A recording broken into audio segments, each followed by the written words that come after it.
Hello, Ram Ram ji, good morning. कैसे हैं आप सब? वेलकम है आप सबका साधना रियल ब्लॉग चैनल में। आई होप फ्रेंड्स आप सब अच्छे होंगे। मॉर्निंग का टाइम है, दिन है थर्सडे का यानी गुरुवार, और सुबह से आज ब्लॉग स्टार्ट हो रहा है। बज रहे होंगे अभी 6 या 6:30, इतना टाइम हो रहा है। बच्चों को स्कूल जाना है। बनाने जा रही हूँ आलू का पराठा। आलू में मैंने सारी चीज़ें मिक्स कर दी है, कुछ वेजिटेबल हैं और मसाले, चटनी भी मैंने बना ली है। बच्चे आलू के पराठा और चटनी खा के जाएंगे, लेके जाएंगे। ये हमारा मिक्सचर है, तैयार है। तो चलिए जल्दी से आलू के पराठे रेडी कर देते हैं। Yummy yummy.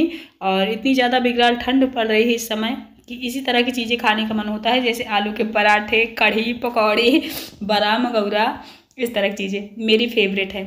आलू का पराठा भी अच्छा लगता है, लेकिन जब कुछ मिलाया हुआ रहता है तब, जैसे मटर थोड़ा सा पीस के हल्का सा डाल दो आलू के पराठे के साथ कच्चा ही, और प्याज कच्ची छोटे छोटे टुकड़े में, थोड़ी सी लहसुन, हरी मिर्च, धनिया का पत्ता, ये सारी चीज़ें जब डाल देती हूँ तब आलू पराठा अच्छा लगता है मुझे। तो चलिए जल्दी से सेक देती हूँ, सबको खिला देती हूँ। उसके बाद फिर आज के ब्लॉग में बहुत खास है। आप सब कहते हो साधना दी हमें आपका ब्लॉग अच्छा लगता है, आप थोड़ा सा लंबा वीडियो बनाया करिए, चाहे डेली एक जैसा ही दिखाइए बट थोड़ा सा लंबा बनाइए। इसके लिए थैंक यू सो मच। जो लोग मुझे इतना पसंद करते हैं, दिल से शुक्रिया।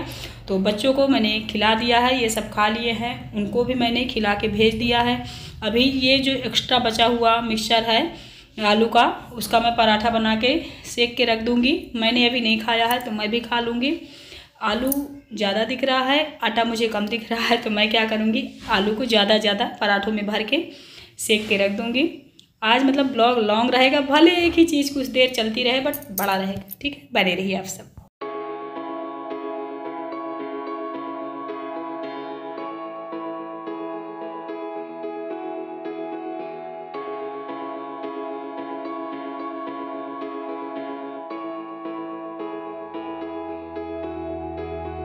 2-3 दिन से मेरा मन था कि कढ़ी बनाऊं। कढ़ी खाने का बहुत ज़्यादा मन है, लेकिन मट्ठा नहीं मिल रहा। मट्ठा मिलता भी है तो बच्चे खा लेते हैं सब्जी के साथ मिला के, दाल के साथ, क्योंकि मट्ठा घर में होता नहीं है। अब जब जो चीज़ घर में नहीं होती फ्रेंड्स, उसका क्रेज़ ज़्यादा होता है, हमें पसंद भी ज़्यादा आता है ना। वही सब्ज़ी अगर हम घर में उगा लें ना, उसकी कीमत थोड़ी सी कम हो जाएगी, लेकिन जो हम खरीद के ले आते हैं उसकी कीमत भी हमें ज़्यादा समझ में आती है, स्वाद भी ज़्यादा आता है। कहते हैं ना, घर की मुर्गी साग बराबर। ये कहावत मुझे क्यों याद आ रही है, कल मैं ऐसे ही न्यूज़ देख रही थी फ़ोन में ही।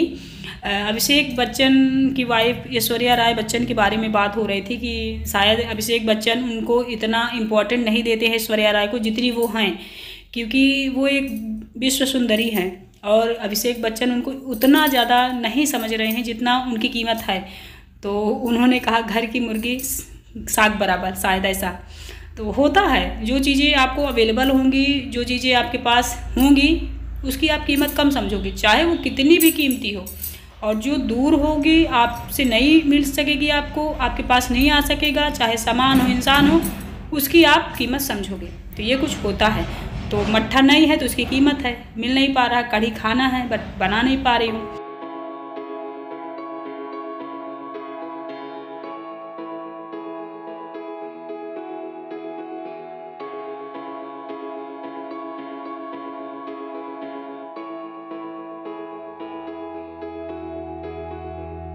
कुछ सिस्टर बोलती हैं आप आलू और चावल ज़्यादा खाते हैं, साधना दी फैटी होता है ये। तो हाँ, मुझे पता है फैटी होता है। इसमें थोड़ी सी अजवाइन भी मैंने डाल दी है आलू में, और थोड़ा सा काला नमक। तो कुछ चीज़ें हम सेफ्टी के साथ खाएं ना तो हमें नुकसान नहीं करता मेरे हिसाब से, और हम अवॉइड भी नहीं कर सकते ना आलू को। आलू है, रोटी है, चावल है, दाल है, ये डेली वाली चीज़ें हैं, मतलब इनको हम अवॉइड कर ही नहीं सकते। अगर नहीं खाएंगे तो हमें, और जो हम अदर चीज़ें खाएंगे ना वो हमें नुकसान कर देगी, क्योंकि नॉर्मल सी चीज़ें जो हम डेली खाते हैं, दाल चावल रोटी सब्जी, वो हमारे लिए ज़्यादा बेटर है, ना कि बाहर की चीज़ें, पूड़ी पराठे और बहुत सारी चीज़ें बाहर मिलती हैं, वो नहीं आपको फ़ायदा करेंगी। डेली वाली ही चीज़ें फ़ायदा करती हैं, वो सब कभी कभी आप खा सकते हैं। तो अवॉइड ना करिए, थोड़ी सी सेफ्टी से बनाइए, अच्छे से खाइए, जिससे वो आपको नुकसान ना करे। और खाना तो पड़ेगा ही। और सरसों के तेल से मैं पराठे क्यों बना रही हूँ, क्योंकि इसका फ्लेवर ना मुझे बहुत ज़्यादा अच्छा लगता है। डालडा का जब मैं बना देती हूँ तो एकदम चिपक सा जाता है ठंड के मौसम में, और रिफाइंड कोई खाता नहीं मेरे घर में, तो ये प्रॉब्लम होती है। तो देखिए पराठे सारे मेरे रेडी हो गए हैं। अब मैं बनाऊंगी चटनी। जो सुबह मैंने बनाई थी ना वो पूरी ख़त्म हो गई है, उन्हीं लोगों को कम पड़ गई थी, तो मुझे क्या होगी। तो थोड़ी सी एक्स्ट्रा चटनी बना के रख दूँगी। बच्चों शायद आने वाले होंगे, घड़ी तो मैंने भी नहीं देखा, ठीक है, टाइम हो रहा होगा, तो बच्चे अभी पराठे चटनी ही खा लेंगे। उसके बाद फिर मैं दाल चावल बनाऊँगी, क्योंकि पराठे बहुत ज़्यादा तो है नहीं। फ़िलहाल अभी मैं खा लेती हूँ, मुझे भूख लगी है, सुबह से खाई नहीं थी।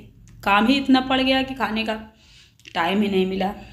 तो देखिए चटनी हमारी रेडी। इसमें थोड़ा सा नमक और कच्चा तेल सरसों का मिलाऊंगी, ये देखिए। तो चलिए फिर आराम से यहीं बैठ के खाऊंगी। आज मुझे इतनी ठंड लग रही है कि लगता है 2-3 स्वेटर पहन लूँ, मोजे पहन लूँ, लेकिन पैर में, आप कहती भी हैं साधना दी आप मोजे नहीं पहनती हैं ठंड के मौसम में क्या, तो जब मैं मोजे पहन लेती हूँ तो कुछ देर में मानो बर्तन धुली कुछ धुली तो मेरा मोजा भी वैसे ही भीग जाता है। तो फ़ायदा कुछ होता नहीं, नुकसान हो जाता है, भीग जाता है। वो कहीं आना जाना हो तो भी मोजा नहीं मिलेगा, इसलिए मैं पहनती ही नहीं हूँ।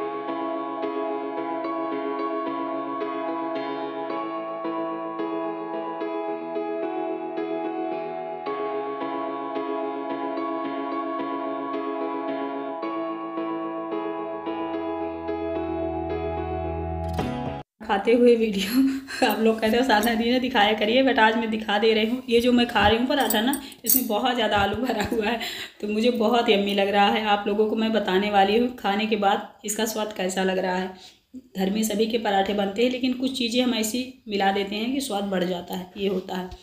तो खा ली हूँ। उसके बाद फिर कपड़े रखे हुए हैं। आज है गुरुवार, तो निरमा, साबुन, डिटर्जेंट कुछ भी यूज नहीं कर सकती, इसलिए मैं क्या करूँगी, ऐसे पानी में खंगाल के पहला के डाल दूँगी, सूखेगा। धूप तो है नहीं बिल्कुल, बिगराल वाली ठंड पड़ी कड़ाके की। इस ठंड में कुछ सिस्टर्स मेरी हैं जो लिपाई पोताई करती रहती, वीडियो में देखती हूँ, अच्छा तो लगता है, लेकिन सिस्टर बहुत ज़्यादा ठंड पड़ रही है, अभी आप मत करिए, थोड़ा सा धूप निकलने दीजिए, उसके बाद फिर आप लिपाई पोताई करिएगा।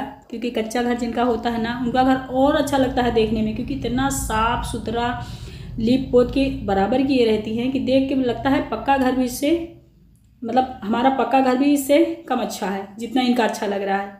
घर को जब सजा के इंसान रखता है ना, तो कच्चा पक्का जैसा भी हो वो भी बहुत अच्छा लगता है। लेकिन अभी ठंडी बहुत है, प्लीज़ लिपाई ना करो जो सिस्टर अभी कर रही हैं, ठीक है। देखिए सारे कपड़े मैंने धुल के फैला के डाल दिया है। अब चलिए, बच्चे आ गए हैं, उन्होंने खा लिया है पराठे 2-2। अब मैं जा रही हूँ दाल चावल ऐसे चढ़ा दूँगी, बन जाएगा। दाल मैंने चढ़ा दी है। आ गई हूँ टीवी के पास, थोड़ा सा न्यूज़ व्यूज़ देख लूँ। मोबाइल तो लिए रहती हूँ सारा दिन, कुछ ना कुछ न्यूज़ आती रहती है, देखती रहती हूँ, लेकिन टीवी बहुत कम देखती हूँ। जब बहुत फ्री रहती हूँ, ठंड बहुत लगती है, लगता है बिस्तर में बैठ जाऊँ, टाइम निकाल लिया है मैंने, तो फिर बैठ के देखती हूँ टीवी। और आग की व्यवस्था अगर हो जाती तो बड़ी कृपा होती। हीटर के लिए मैंने कहा है, देखो शायद मंगा देंगे, शायद ठंडी जाते जाते। अभी तो नहीं लग रहा कि आ रहा है, लेकिन हीटर हो जाता ना बढ़िया रहता। कहीं भी रसोई में आप बैठ के हाथ सेक सकते हो, जहाँ बेडरूम है वहाँ भी बैठ के हाथ सेक सकते हो, कोई दिक्कत नहीं है। खैर चलिए, दाल सीटी आवाज़ दे रही है। ये देखिए दाल चावल चटनी बन गया है। अब थोड़ा थोड़ा बच्चों को दाल चावल दे दूँगी, उसके बाद फिर बर्तन वर्तन धुल लूँ, क्योंकि बर्तन अगर मैंने छोड़ दिया ना तो शाम हो जाती है, बर्तन मेरे पड़े ही रह जाते हैं। और बर्तन जूठे रखना हम आप सभी जानते हैं कि नहीं रखना चाहिए। देखिए बच्चा छोटा सा है, हमारे पड़ोस में रहता है, मस्ती कर रहा है। अभी इसका डांस दिखाती हूँ। गाना तो ज़्यादा नहीं डाल सकती। देखिए मेरे बच्चों के साथ कितना अच्छा डांस कर रहा है। छोटे बच्चों की जो शरारतें होती ना, सबसे अलग होती है और अच्छी लगती हैं। गिर भी गया, ठंड बहुत है, मैं बस बच्चों को ऐसे उलझा के रखी हूँ जिससे ये लोग बाहर ना जाएं, ठंड लग जाएगी इनको। चलिए अब इधर आ गई हूँ। चूल्हा 2-3 दिन से मेरा जूठा पड़ा हुआ है, जब मैंने दाल चावल बनाया था चूल्हे में उस दिन से, क्योंकि यहाँ ज़्यादा काम पड़ता नहीं है चूल्हे का, डेली काम पड़े तो उसे साफ़ करती रहूँ। तो आज इसको फाइनली मैं पानी से ही अच्छे से पोंछ दूँगी, क्योंकि मिट्टी यहाँ है नहीं है मेरे घर में अवेलेबल। मिट्टी होती तो अच्छे से पोंछ देती, थोड़ा साफ़ दिखाई देता। गाँव में क्या होता है ना, पुतनी होती है एकदम वाइट जैसी, उससे चूल्हा एकदम पोत देते हैं, इतना सुंदर लगता है। चूल्हा देख के ही मन होता है इसमें कुछ बना ले, बट ऐसा संभव है नहीं यहाँ। मिट्टी कहाँ से मैं ढूंढूंगी, पुतनी कहाँ से ले आऊँगी। तो बस मैंने पानी ले लिया है, एक कपड़ा ले लिया है, अच्छे से चूल्हा को पोत दूंगी जिससे जूठा ना लगे। कोई आता है तो ऐसे जूठा चूल्हा पड़ा रहता है, अच्छा नहीं लगता, देखने में खुद को भी नहीं अच्छा लगता। सफाई तो हम लोग को करनी ही चाहिए, भले हम वहाँ डेली कोई चीज़ बनाएं या ना बनाएं। बर्तन आज थोड़े कम हैं, क्योंकि आलू के पराठा बनाने के बाद सारे बर्तन मैंने धुल लिए थे। दाल चावल जो बच्चे थोड़े थोड़े खाए हैं ना, वही है, उसी के बर्तन हैं।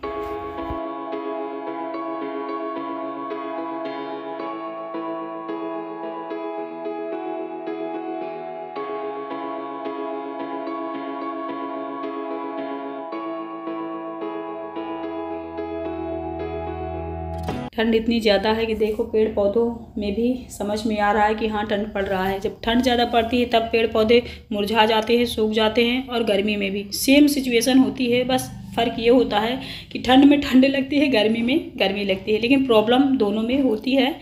लेकिन दोनों का होना बहुत ज़्यादा ज़रूरी है। मौसम अगर बदलेगा नहीं तो खेती बाड़ी सब बेकार हो जाएगी। एक ही मौसम हमेशा रहे तो हम सब भी बोर हो जाए। तो बच्चे जा रहे हैं डांस करने, मेरा सारा काम हो गया है। वो लोग गाना वाना भर के नाचने जा रहे हैं, मतलब डांस सीखने जा रहे हैं कुल मिला के। मैं जा रही हूँ चाय पीने, घर का सारा काम तो हो गया है फ्रेंड्स। सोच रहे हैं ब्लॉग का कर दूँ एंड, बट अभी कुछ देर रहने दूँ। वही डेली हो जाता है, वही चीज़ डेली हो जाती है, कुछ नहीं होता ही नहीं। फिर देखिए काम वाम होने के बाद आ गई हूँ यहाँ किचन में, बनने जा रही चाय। बच्चों को भी थोड़ी थोड़ी दे दूँगी, ठंड पड़ रही है, शिवे को ठंडी हो गई ना, तो उसके लिए मैं थोड़ा नमक वमक डाल के बना देती हूँ। तो कहता है मम्मी नमक क्यों डाला है इसमें आपने, मैं नहीं पीऊँगा। तो बच्चे तुरंत समझ जाते हैं कि इसमें नमक चीनी क्या पड़ी है। और मैं कर देती हूँ अपने ब्लॉग का एंड। मिलती हूँ आप लोगों से कोई अच्छी सी न्यू वीडियो के साथ। चाय पीनी है तो आप भी आ जाइए। Thank you so much, bye bye. गर्मा गर्म चाय के साथ ब्लॉग